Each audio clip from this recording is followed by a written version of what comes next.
Bonsoir et merci de nous ouvrir vos portes pour passer un temps de louange et d'étude de la Bible ensemble. On s'installe confortablement. Bon sabbat chez vous, commence maintenant.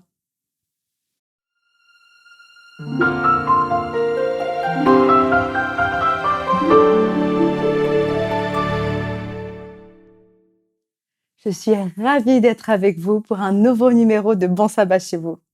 Vous tous qui vous trouvez derrière vos écrans, nous sommes chaque semaine des milliers réunis grâce à la technologie d'Internet.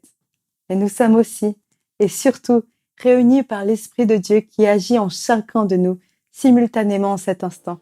C'est d'ailleurs pour lui que nous sommes là. Sans Dieu, cette rencontre n'aurait pas beaucoup de sens. C'est de lui dont nous allons parler dans quelques minutes, et c'est pour lui que nous vous invitons à chanter maintenant. Il est exalté, le roi est au-dessus des cieux. Je veux le louer, il est élevé, à jamais exalté, et je loue son nom ensemble. Il est exalté, le roi est au-dessus des cieux. Je veux le louer, il est élevé, à jamais exalté, et je loue son saint nom. Oh, il est Seigneur, sa vérité régnera, tout l'univers se réjouit dans son saint nom. Il est exalté, le roi est au-dessus des cieux. Chantons ensemble.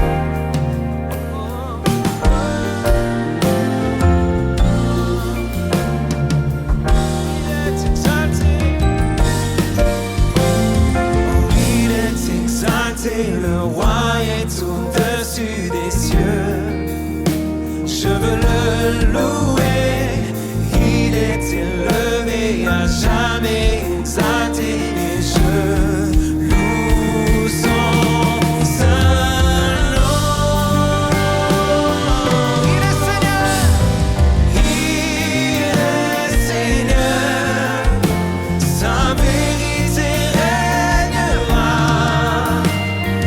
tout l'univers se réjouit dans son saint nom. Il est exalté, le roi est au-dessus des cieux. Il est Seigneur, oh il est Seigneur, sa vérité régnera. Oui, tout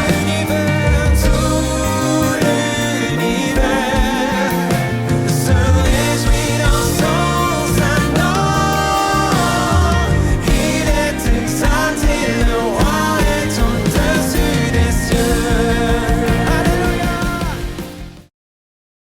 Boom, ba boom, boom, ba boom, bum, boom, ba boom, boom, ba boom, bum, boom, ba boom, boom, ba dum, boom.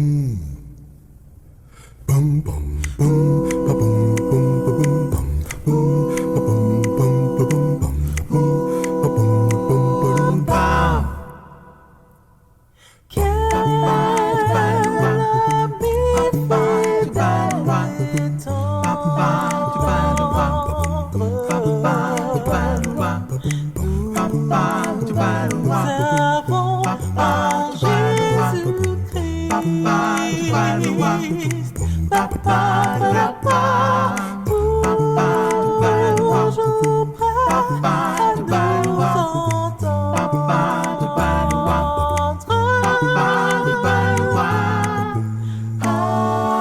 Répondre à notre cri.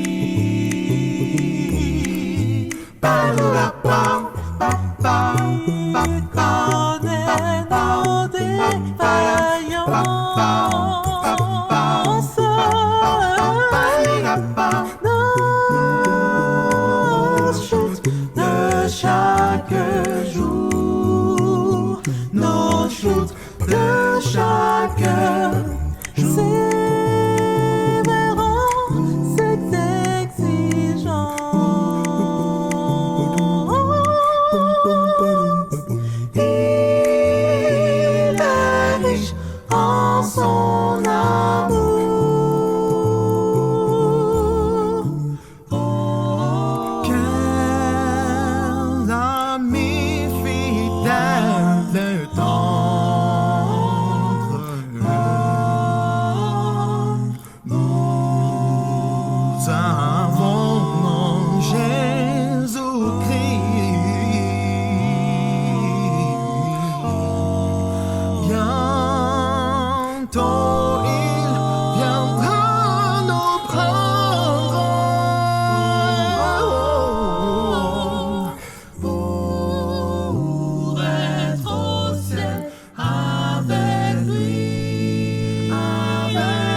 secours pour toujours. Bientôt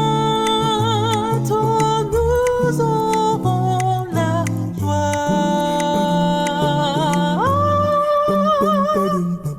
De vivre avec lui toujours. Mon ami fidèle.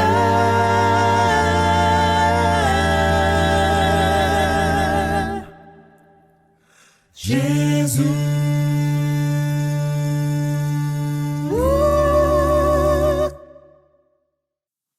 La Bible est souvent présentée comme une lettre d'amour écrite par Dieu à tous les êtres humains. De Genèse à Apocalypse, nous y trouvons des écrits qui démontrent combien Dieu aime l'humanité et jusqu'à où il est capable d'aller pour passer l'éternité avec nous tous. La Bible est aussi considérée comme un livre plein de sagesse pour illuminer notre vie sur la terre. En effet, elle regorge de bons conseils pour améliorer notre quotidien, ainsi que de récits de héros de la foi dont nous avons tous intérêt à suivre la voie. Mais la Bible présente également des histoires de vie ratées, nous amène à la réflexion sur notre propre chemin choisi. C'est le cas du personnage dont nous allons entendre parler maintenant, Joab. Bonsoir et bon sabbat chez vous. Ce soir, je voudrais vous parler d'un personnage qui m'a toujours intrigué de par sa capacité à faire des choses exceptionnelles, et d'autre part à être malheureusement enfermé dans sa propre lecture des événements et prendre parfois des initiatives catastrophiques. Nous découvrons ce personnage auprès de David alors qu'il n'est pas encore roi. Effectivement, Joab, parce qu'il s'agit de Joab, fait partie de ces hommes qui ont suivi le soldat David lorsque ce dernier est menacé par Saül, le premier roi en Israël. En effet, Saül redoute que son général le remplace. Et lorsque David fuit pour échapper à la mort, il ne se retrouve pas seul. Il aura des sympathisants qui le rejoindront pour être à ses côtés jusqu'à son avènement en tant que roi. Joab, avec ses 2 frères, sont aux côtés de leur oncle. Leur mère, Sérouia, nous dit le texte, est la sœur de David. Joab a toujours été aux côtés de David. Il était là avant sa royauté, pendant sa royauté, il lui survit et verra Salomon couronné roi. Joab passera une 30aine d'années à la tête de l'armée d'Israël. Et je ne suis pas sûre qu'il ait perdu une seule guerre, mais je vous invite à le vérifier. Il ne lui a pas fallu des années pour devenir général. Ce n'est pas un opportuniste, car il a su prendre des risques et être le héros d'une situation particulière. Les Jébusiens croyaient leur ville imprenable et s'étaient moqués du roi David lorsque celui-ci vint faire le siège. David avait annoncé que le premier de ses soldats qui battrait les Jébusiens deviendrait commandant en chef de l'armée. Joab, l'homme de la situation, attaqua le premier la ville et en battant les Jébusiens, il prit le contrôle de la citadelle et devint alors le commandant en chef, en homme puissant en Israël. Par cette victoire, il a permis à David d'établir sa maison, son trône à Jébu, que David renommera Jérusalem, dont une traduction signifie « fondement de la paix ». Avec David, les 12 tribus d'Israël sont enfin réunifiées. Grâce à son armée, grâce à la bravoure de son général Joab et à son autorité, il étend les frontières d'Israël. Il repousse les ennemis, conquiert des villes. Et Israël devient aussi une grande puissance économique dans toute la région. David, grâce à son armée efficace et disciplinée, est un roi conquérant.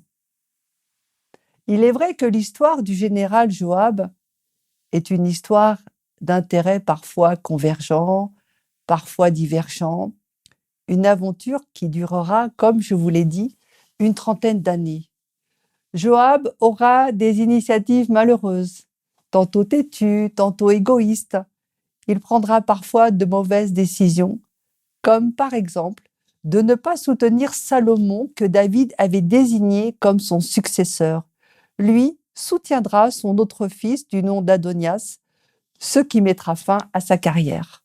Bref, je ne vais pas tout reprendre de la vie de cet homme, mais il y a un épisode que je voudrais vous faire connaître, et peut-être le connaissez-vous. Cet épisode m'intéresse, car il a interrogé ma vie spirituelle, et peut-être interrogera-t-il la vôtre. Parce que c'est un homme de terrain, toujours en campagne et au front, je vous emmène à la prise de la ville de Rabat, qui est une ville ammonite. Le texte nous dit que quelque temps plus tôt, les Ammonites avaient humilié les messagers de David. Et depuis cet épisode, les relations entre les deux nations étaient devenues hostiles, très hostiles. Pour la prise de Rabat, donc, Joab est sur le terrain comme d'habitude. Mais exceptionnellement, le roi David n'est pas là. Le roi est resté à la capitale, à Jérusalem. Alors, nous dit le texte, que c'est le temps des guerres.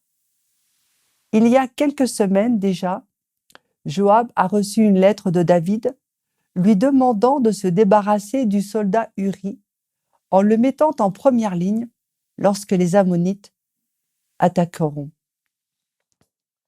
Il a bien su exécuter l'ordre et le fameux Uri est mort en laissant une femme sans enfant. L'histoire nous précise que David a convoité la femme d'Uri, Bathsheba, et l'a mise dans son lit.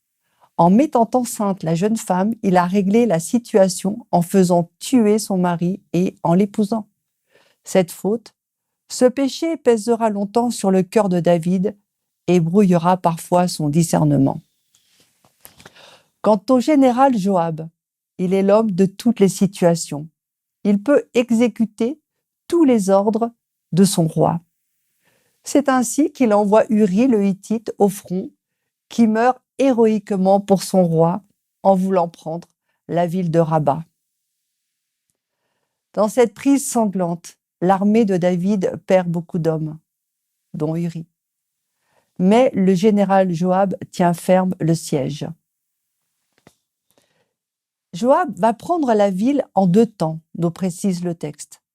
Il envahit la ville basse de la citadelle, mais au lieu de conquérir la ville entièrement, il arrête son offensive et fait dire à David qu'il doit venir pour achever la conquête de la ville de Rabat afin d'y récolter toute la gloire. Lisons le récit dans 2 Samuel au chapitre 12, des versets 26 à 30. Joab combattait toujours à Rabat, la capitale des Ammonites, et il s'empara du quartier royal. Il envoya alors des messagers à David pour lui dire « J'ai attaqué Rabat et je me suis déjà emparé du quartier des eaux. Rassemble maintenant le reste du peuple, campe près de la ville et prends-la. Si je m'empare moi-même, la gloire risque de m'en revenir. » David rassembla tout le peuple et marcha vers Rabat. Il attaqua et s'en empara. Il retira la couronne de la tête de son roi. Elle était faite d'une 30aine de kilos d'or et était garnie de pierres précieuses. On l'a mis sur la tête de David qui emporta de la ville un très grand butin. David rassemble alors le reste de son armée, dit le texte, et vient attaquer la ville et la prend. Le roi de Rabat est vaincu. David repart avec une couronne de 30 kilos d'or. Certaines traductions précisent que ce ne serait pas le roi qui porterait cette couronne aussi lourde, 30 kilos sur la tête, mais la statue du roi et dieu Molech. Et suivant ces traductions, je pourrais dire ainsi que David détrône et son roi est le dieu des Ammonites. Arrêtons-nous sur ce qui s'est passé ici dans ce récit. Joab n'a pas voulu que la gloire lui revienne. La couronne revient au roi. C'est David qui règne sur tout le royaume et il a des victoires qui sont hautement symboliques. Cette victoire en est une. Prendre la couronne amènerait de la rivalité dans l'esprit du peuple. N'est-ce pas pour cela que Saül a vu en David un rival, un soldat qui allait lui prendre la couronne? Joab a combattu, mais il n'a pas combattu pour prendre une couronne, pour que lui revienne la gloire de la victoire. L'apôtre Paul appellerait cette attitude le bon combat. Paul, en s'adressant à Timothée, lui demande de combattre le bon combat de la foi. Dans ma réflexion spirituelle, j'ai fait le lien entre cette demande de l'apôtre et l'attitude du général dans ce contexte. Joab a combattu le bon combat en apportant la victoire à celui qui l'a mandaté, à celui qu'il sert. C'est en étant dans le bon combat que le service auprès de Dieu est évident, que notre place reste claire. Le bon combat est lorsque nous participons à étendre le territoire de Dieu pour que des hommes et des femmes changent de royaume et donc de roi. C'est notre Dieu qui lance la conquête et nous sommes simplement ses soldats, des soldats spirituels avec des armes spirituelles. En restant dans la soumission à notre roi, à Dieu, en entretenant notre armure spirituelle, nous ne pouvons pas perdre de vue que dans toutes nos victoires, la gloire revient à celui qui règne sur nous. Nous n'allons pas prendre des villes, des citadelles, mais nous allons aider les personnes à ouvrir leurs yeux pour qu'elles passent des ténèbres à la lumière et de la puissance de Satan à Dieu, pour qu'elles changent de royaume.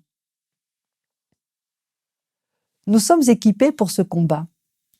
Pour nous protéger, nous avons la ceinture, la cuirasse, les chaussures, le bouclier et le casque. Et pour le combat, nous avons une épée et un moyen de communication pour demander de l'aide. Nous trouvons la description de ces armes spirituelles dans Éphésiens 6, les versets 14 à 18. Je peux y lire. Prenez la vérité comme ceinture. Mettez la justice comme cuirasse. Prenez comme sandale l'ardeur pour annoncer la bonne nouvelle de la paix. Toujours et partout, prenez le bouclier de la foi. Avec lui, vous pourrez éteindre les flèches brûlantes de l'esprit du mal. Recevez aussi le casque du salut et l'épée de l'Esprit Saint, c'est-à-dire la parole de Dieu. Priez sans cesse, faites toutes vos prières et vos demandes par l'Esprit Saint.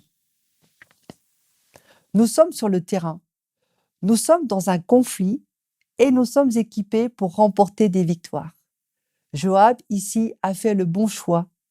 Il a attendu la venue de David, s'est mis derrière lui pour que la gloire revienne à David, pour que l'ennemi sache qui l'a conquis et pour que le peuple se tourne toujours vers leur roi. Car il n'y a pas de rival. Notre mission en tant que croyants est de rester et de rendre gloire à notre Dieu tout autant par notre humilité que par notre audace. Le beau ou bon combat est spirituel. Il est dans les différents espaces de notre vie, c'est-à-dire dans notre vie économique, notre vie relationnelle et notre vie citoyenne. C'est un combat de tous les jours, car notre enjeu n'est pas de faire tomber une citadelle, mais d'apporter le drapeau de la victoire du Christ, le salut, la vie autour de nous. Que le nom du Seigneur soit proclamé, parce qu'à lui revient toutes nos victoires. Bon sabbat chez vous.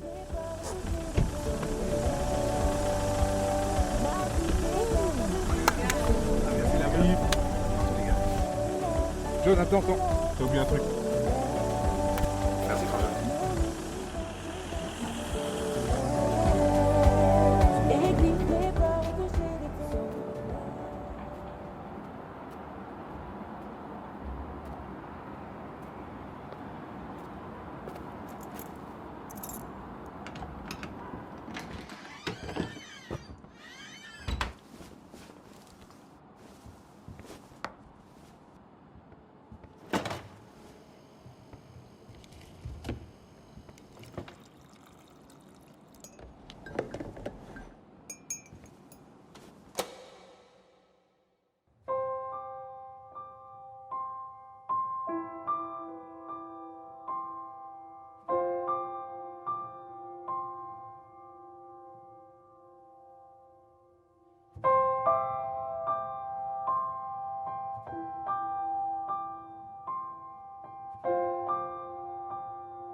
un de ces soirs où le silence semble parler, où le bruit semble muet, où mon vase semble inondé, ma tristesse a débordé, où ma confiance semble douter, où mon doute semble insister, où la lumière me semble obscurité, quand ma certitude se met à s'inquiéter, où ma faiblesse est bien forte, où mon passé me semble présent, où ma vie me semble bien morte, quand la liberté me semble pesante, où ma fatigue n'a pas sommeil, où la paix semble être en guerre, où la chaleur de mon cœur gèle, lorsque ma peine met ma joie à terre, où mon espoir désespère, lorsque même ma bonne humeur pleure, où la vie n'a pas de sens, puisque de toute façon, un jour ou l'autre on meurt, où la vie me semble si lourde, car les erreurs ont un poids qui pèse, où je pense faire une fausse note sans avoir la force de changer de dièse, où ce vide réapparaît, où ma vie semble à l'arrêt, comme si les blessures me refrappaient. De toute façon la vie est dure, à ce qui paraît. Et le pire, c'est que je m'endors au fur et à mesure dans cette paresse. Il est temps de faire des efforts, mais malgré tout ça, je ne cesse de laisser mon courage en dehors de ma forteresse. Et je sais, oui, je sais que j'ai tort, et qu'au fond, tout cela me blesse. Alors j'espère que l'aide viendra de l'extérieur, car j'ai plus de force moi, et à l'intérieur, tout pourri je crois. Alors je t'en supplie, ne me laisse pas. J'ai besoin d'amour, de quelque chose de vrai, de quelque chose de lourd, qui puisse remplir d'engrais ce vide qui chaque jour produit des regrets, et qui m'emmène toujours en retrait. Et dans ma vie, depuis mon enfance, j'ai pas besoin d'autre chose que ta présence, car ce vide vient dans ton absence, et c'est dans ton amour que ma vie a du sens. Donc peu importe ce que les autres pensent, mon cœur est une forteresse dans laquelle je veux que tu entres, que tu laves et que tu nettoies, que tu habites là et qu'enfin je devienne moi.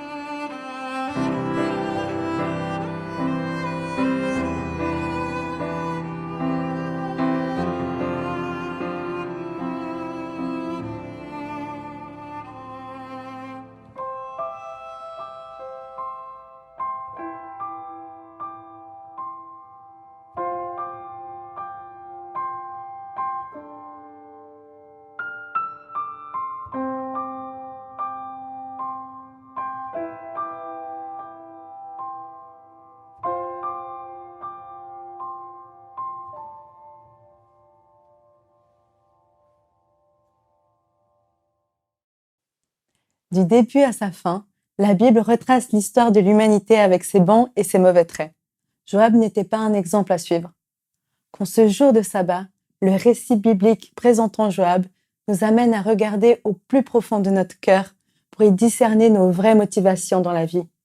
Et si besoin, que nous ayons la sagesse de rediriger nos intérêts vers ce qui est juste, pur et saint. Espoir Média vous remercie de votre fidélité chaque semaine. Merci aussi pour chacun de vos messages bienveillants et pour vos dons réalisés via DonorBox. Ils permettent à Espoir Média de continuer sa mission de partager la bonne nouvelle à travers Internet et la radio.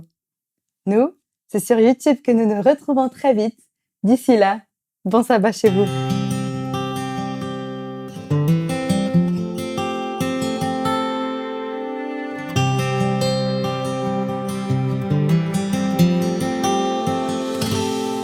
Souviens-toi du sabbat pour le sanctifier, car en ce jour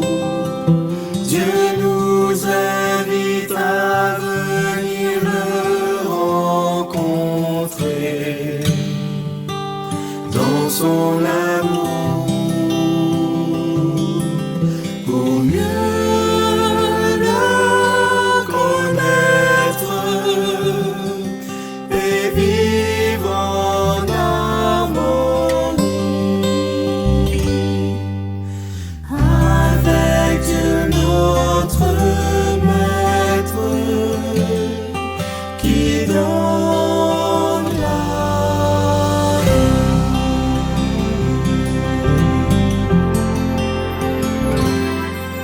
Entrons dans son temps avec des cantiques pour l'adorer. Remplissons ce lieu de nos voix de musique pour le louer. Merci à notre Père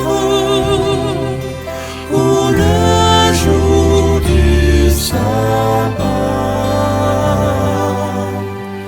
pour ce point de repère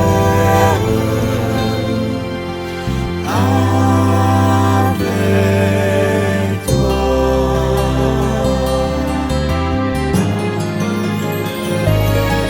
Souviens-toi du sabbat.